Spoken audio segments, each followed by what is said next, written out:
নতুন বৰ্ষত জনপ্ৰিয় গায়িকা দীপলিনা ডেকাই ভাল খবৰ দিব নেকি অনুৰাগী নগাঁৱত নতুন বছৰৰ পৰিকল্পনা ৰাজহুৱা কৰিলে শিল্পী দীপলিনা ডেকাই বিয়াৰ বাবে সাজু হৈছে দীপলিনা ডেকা মাক দেউতাকৰ পছন্দতহে বিয়াত বহিব শিল্পীগৰাকী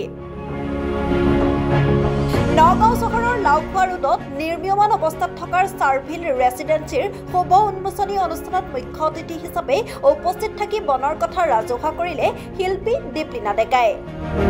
নতুন বছৰত সকলোৱে থাকে নতুন পৰিকল্পনা মৃদু মধুকৈ হাঁহিৰে উপস্থাপন কৰিলে বিবাহৰ প্ৰসংগ পুৰণিক বিদায় দিয়াৰ সময়তে আগন্তুক নৱবৰ্ষৰ বাবে কণ্ঠশিল্পী তথা অভিনেত্ৰী দীপলিনা ডেকাই যুগুত কৰিলে নতুন পৰিকল্পনা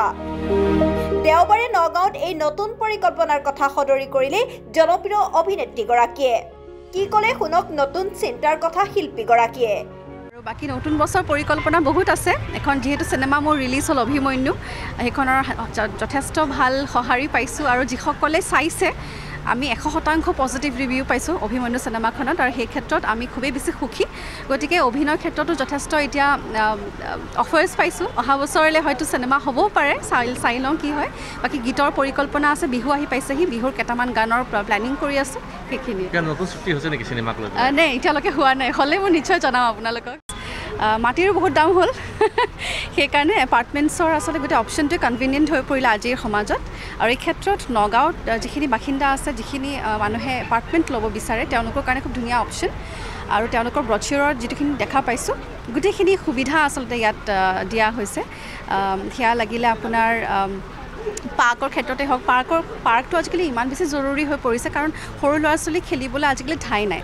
ঠাই নোহোৱা হ'ল টাউনসমূহত গতিকে সেই ক্ষেত্ৰত নিজৰ এপাৰ্টমেণ্টৰ ভিতৰতে পাৰ্ক পাব মন্দিৰ সাজিব তেওঁলোকে তাৰপিছত বিভিন্ন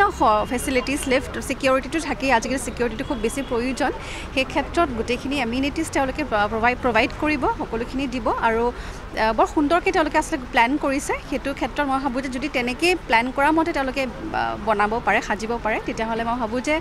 খুবেই ভাল হ'ব ৰাইজৰ কাৰণে আপুনি ফ্লেট কিনাৰ কথা ভাবিছে নেকি তাকেহে পইচা তাকে মই আচলতে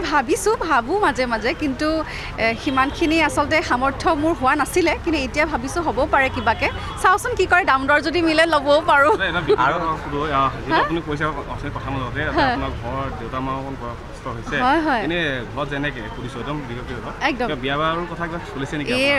এপাৰ্টমেণ্ট লঞ্চত এইটো কি প্ৰশ্ন কৰিলে নতুন বছৰ আহি আছে কিবা নতুন পৰিকল্পনা হয় নাই তেনেকুৱা কোনো পৰিকল্পনা বৰ্তমান নাই আৰু মাহঁতৰ লগতে থাকোঁ মাহঁতেই ভাবিব এইবিলাক কথা news desk report DS News 24/7